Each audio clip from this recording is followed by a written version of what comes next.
Halo YouTube, nama gue Distira. Selamat datang di channel gue. Di video kali ini gue mau ngebandingin dua HP.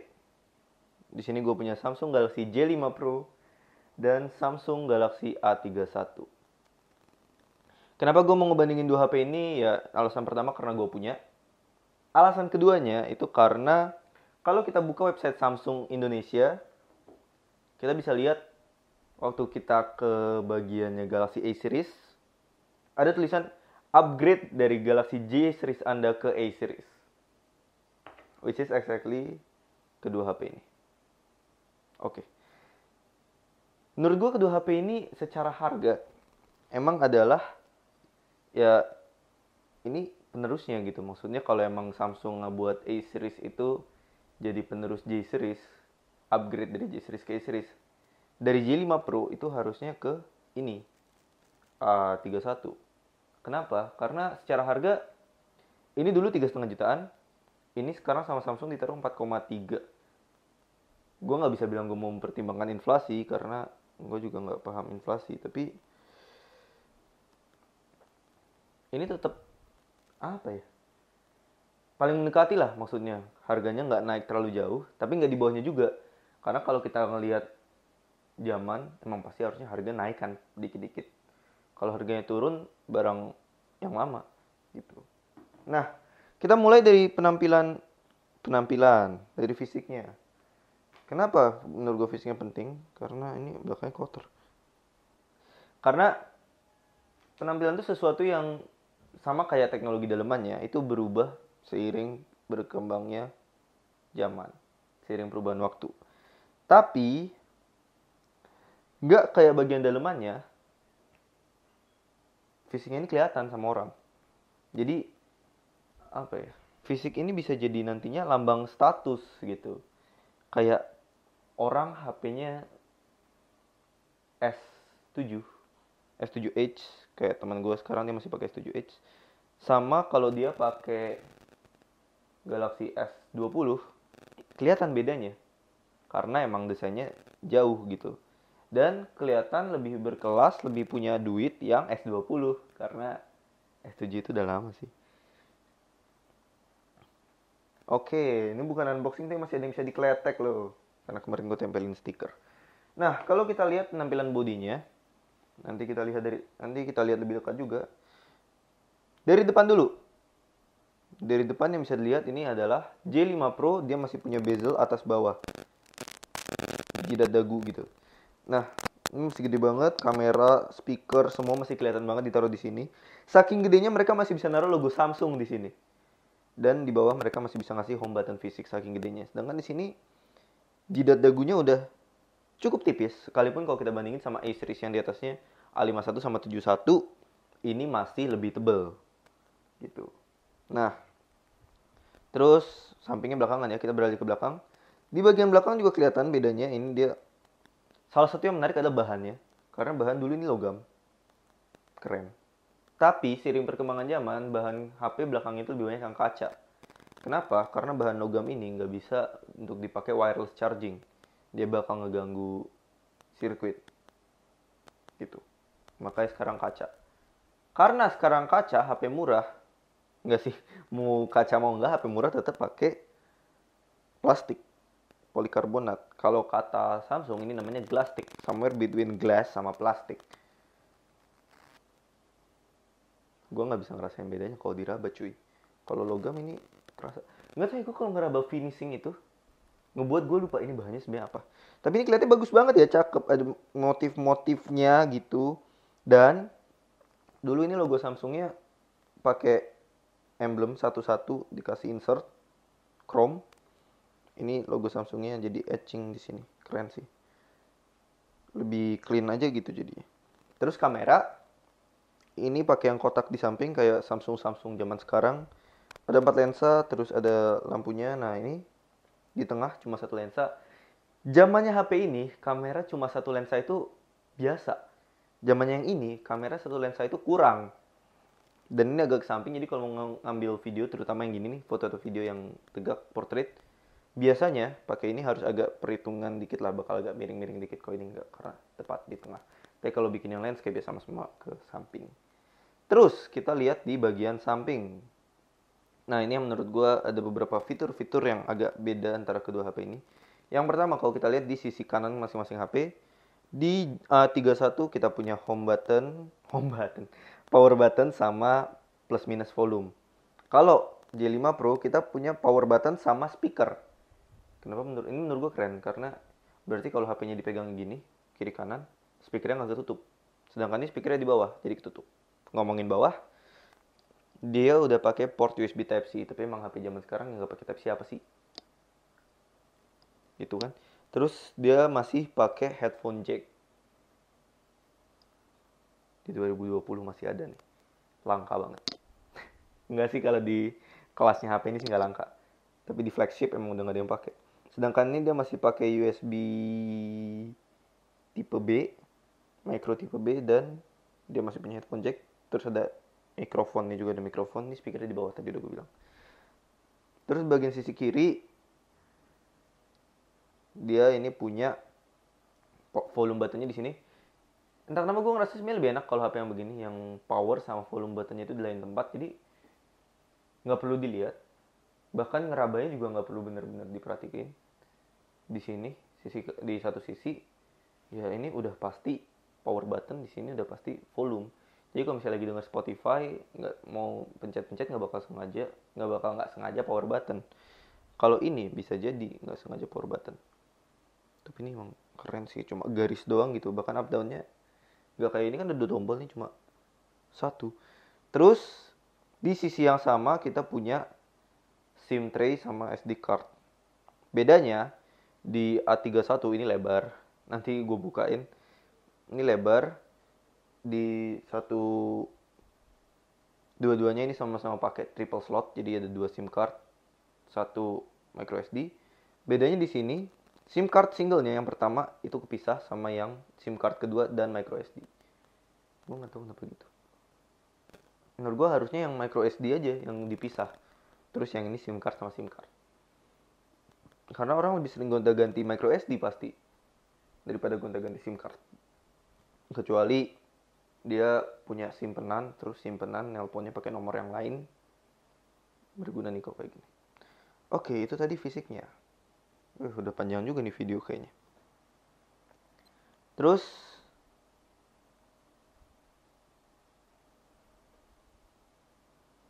fisik apa lagi? Nah, terus sekarang kita akan bahas, tadi gue sempat ngomongin fingerprint scanner ya. Ini adalah fitur yang merupakan sebuah upgrade dari generasi yang lama.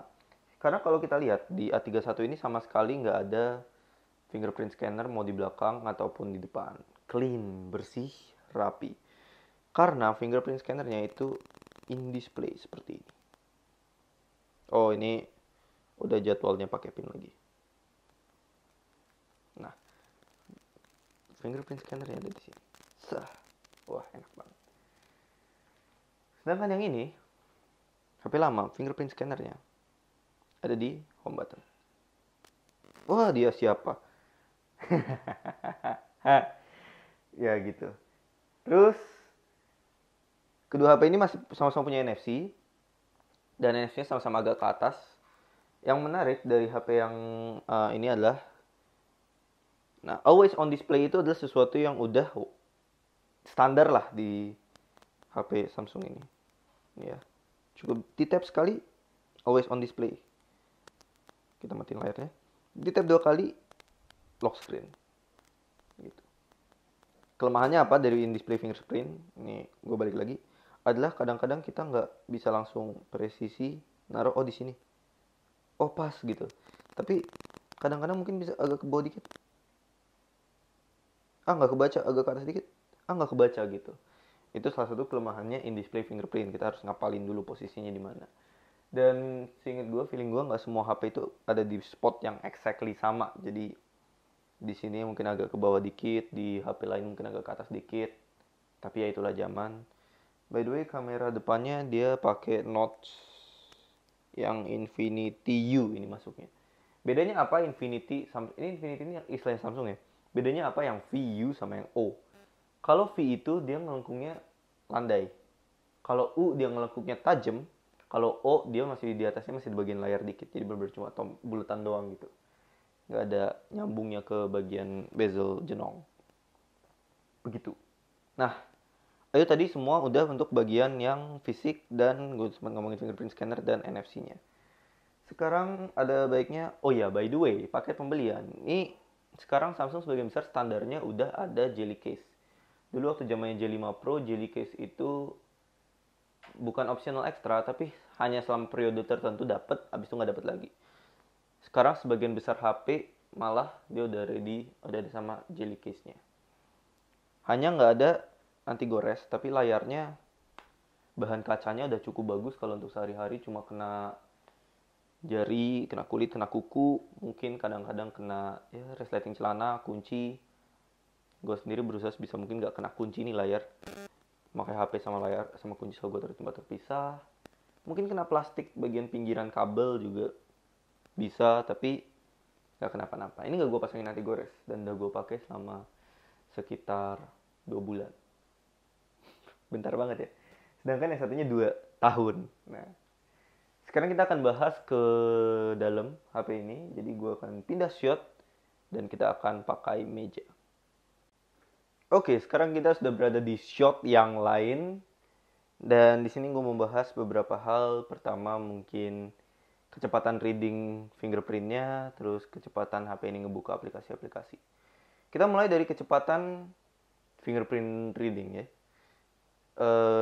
Nah, satu kelemahan yang ada di HP ini tadi gue udah sempat sebut adalah in display fingerprint itu kita nggak tahu exactly di mana posisi fingerprint scannernya. Mungkin di sini, mungkin di sini, enggak sih kalau di terlalu rendah. Jadi, ya kita akan mulai dari kondisi HP benar-benar mati, bukan lock screen.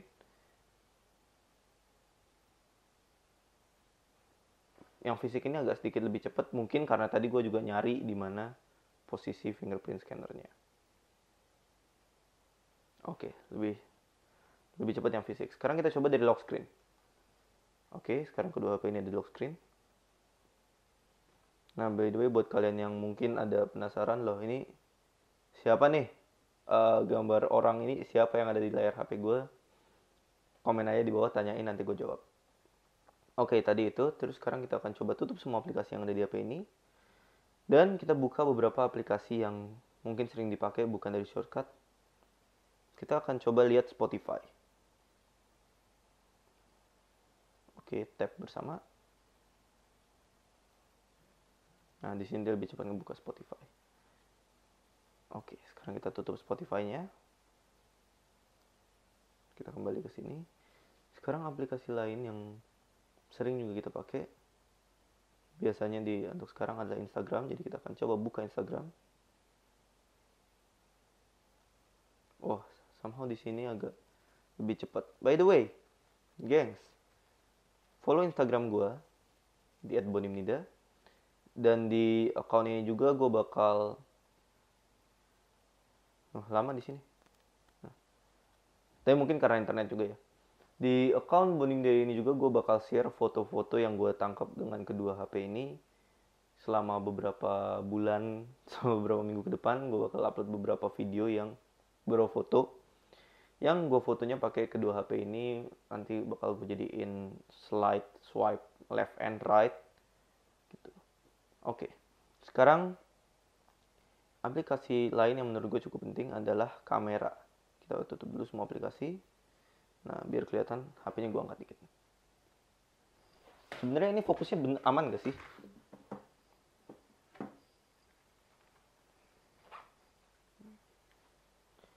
Oh, fokusnya ternyata belum fokus kayak dari tadi. Gak apa-apa, yang penting kelihatan kan secepat apa. Nah, sekarang kita akan coba buka kamera dari home screen. Somehow yang J5 Pro sedikit lebih kenceng. Sekarang kita akan coba buka kamera dari lock screen. Nah, di sini. Oh, salah. Ya, ini tergantung tangan juga sih. Maksudnya, coba kalau gue ganti pakai tangan kanan, ini kan posisi di sini jadi jauh buat tangan kiri gue. Ya, kebuka. Secepat itu dia nge-scan fingerprintnya. Jadi, gue cuma pengen mencet tombol itu buat nyalain, kebuka. Somehow lebih cepat J5 Pro. Nah, Sebenarnya ada tes lain yang gue pengen kerjain, tapi kayaknya bakal bikin video ini terlalu panjang, yaitu nyoba secepat apa kedua HP ini power on. Tapi itu sesuatu yang perlu nunggu dan juga cepet apa baterainya habis. By the way, ngomongin baterai, HP ini dia punya baterai 5000 mAh yang untuk penggunaan gue sehari-hari yang cuma buka IG, buka Facebook, mungkin nonton YouTube dikit, chatting kadang-kadang, HP ini adalah secondary phone sih sebenarnya dibanding ini yang adalah primary. Jadi ini emang sering banget gue pakai. Tapi bahkan untuk primary phone, HP ini perlu waktu sekitar 1 hari dengan penggunaan gue untuk ngabisin baterainya. Kalau kita buka di setting, dan kita lihat screen on time untuk kedua HP ini.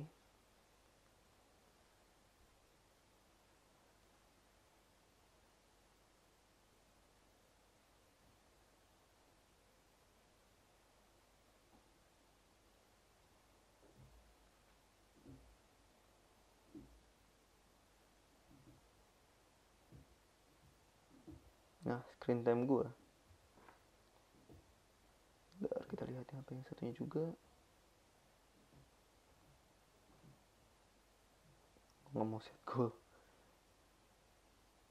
Nah, hari ini kemarin gue jarang. Tapi screen on time di HP yang ini kurang lebih ya. Nah, hari Senin ini paling sering gue pakai HP sekitar 1,5 jam. Dan dengan penggunaan gue 1,5 jam total screen on time. Kalau HP ini hampir nggak gue pakai. Coba lihat minggu lalu. Kan paling lama 1 jam 11 menit.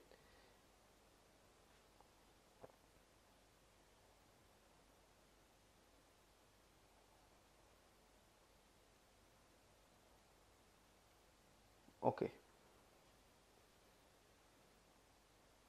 Kalau menurut battery screen on time gue ya segitulah, dikit banget di HP yang ini. Tapi dengan screen on time gue kurang lebih segitu, gue selama sehari, jadi kan masih ada standby-nya juga. HP ini bisa gue charge semalaman, terus besok siangnya baru gue charge lagi. Kalau yang ini bisa nyampe 3 hari karena jarang gue pakai. Kayaknya gue perlu lebih sering pakai HP ini biar kita bisa beneran tahu. Oke, sekarang kita kembali ke shot yang tadi untuk closing. Jadi, pendapat gue mengenai kedua HP ini, apakah worth it buat upgrade ke HP yang lebih baru dengan harga yang lebih mahal, dengan fitur yang lebih banyak dikit ya, dengan kamera yang ada ekstra 3. Buat gue worth it. Karena salah satu yang menurut gue penting itu adalah software update dan security patch. Yang untuk HP Samsung, software update itu hanya dapat 2 kali major update, dan security patch setelah itu dapat support selama setahun dan selesai. HP ini didebutin 2017, kalau nggak salah sekitar awal-awal Maret atau April gitu, yang berarti sekarang security patch-nya aja udah habis. Ini udah versi security patch terakhir. Untungnya udah dapat One UI, tapi bukan One UI 2.0 yang kita dapat di HP ini. HP ini dari bawahnya dapat One UI 2.0, yang berarti kita bisa dapat potensial major upgrade sampai 2022 dan security patch sampai 2023 untuk yang ini. Sedangkan ini masa pakainya udah habis. Jadi kalau kalian masih pakai Galaxy J Pro series atau yang lebih tua lagi, karena J Pro ini seingat gue J terakhir, menurut gue emang udah waktunya upgrade ke angka terserah 1. Kayak A31, A51, A71, atau kalau mau yang agak turun dikit, ini cuma upgrade umur ya, tapi spek bisa turun, berarti bisa milih A21, A11, atau bahkan A01, yang adalah A series paling murah. Kalau nggak salah A11 itu harganya cuma 1 juta lebih dikit gitu. Murah banget. Sedangkan ini 4,3. Yang berarti harusnya secara positioning A11 sama A21 itu 11 ada di 2 jutaan, 21 ada di 3 jutaan, ini 4 jutaan. A51 itu di 5 jutaan kurang dikit, A71 itu di 6 jutaan harusnya. Kalau emang ngebaginya mau dibikin enak ya. Gitu. Nah, menurut gue worth upgrade terutama untuk security patch itu kalau emang HP kalian masih J Pro series. Tapi kalau HP kalian bukan J Pro series tapi adalah HP yang sedikit lebih baru, mungkin kalian pakai Redmi Note 7 atau Samsung Galaxy A30 atau A30s, nggak usah buru-buru menurut gue. Emang kalian nggak dapet fingerprint yang di belakang, fingerprint yang in display, kalian masih fingerprint di belakang. Dan kalian juga nggak punya NFC, karena A30 sama 30S ingat gue nggak punya NFC. Tapi kalian nggak harus buru-buru ngeluarin uang demi HP ini, gitu. Apalagi kalau emang jarang pakai NFC. Gue sih NFC kepake banget ya, karena gue emang sering pakai e-money dan gue sering beli isi kota e-money pakai Tokopedia. Wow, iklan. Enggak, gue belum dapat sponsor dari Tokopedia, gengs. Tapi ya, itu adalah pendapat gue untuk kedua HP ini. Kalau kalian sependapat sama gue, like. Kalau kalian gak sependapat sama gue, komen di bawah. Basically, kalau kalian suka video ini, like. Komen kalau gak suka. Subscribe channel ini kalau belum subscribe. Terima kasih sudah menonton. Stay safe. Sampai berjumpa di video selanjutnya.